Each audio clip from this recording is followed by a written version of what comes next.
It is vital that we remember that Christianity is based upon facts, and we need to understand these facts to be able to present and defend them in this sceptical and secular world. One of the greatest of these facts is the resurrection of Jesus Christ from the dead.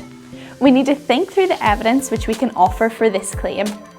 The first piece of evidence I would like to offer is that of an empty tomb. In John 20, we read about the women and disciples who entered the tomb and saw that the body of the Lord Jesus was not there. The grave clothes were there, but there was no body inside them. What had happened?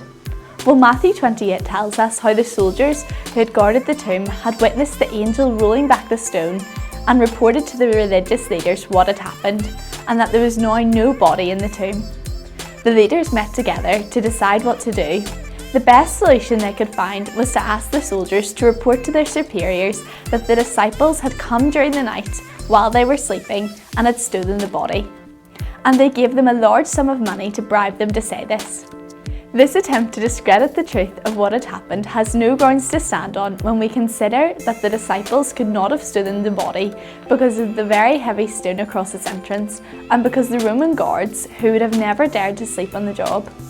Moreover, the disciples would not have done so because they were hiding away fearfully in an upper room with no thought of plotting to deceive the world by stealing his body. The thought of his resurrection was far removed from their minds and understanding, and really, anyone who was told by the soldiers that the disciples had stolen the body while they were asleep would ask the question, "How do you know if you were sleeping?" This claim could not explain the empty tomb because there was only one explanation, and that is that its former resident had vacated it. It was just like the angel told Mary in Matthew 28, "He is not here, he is risen."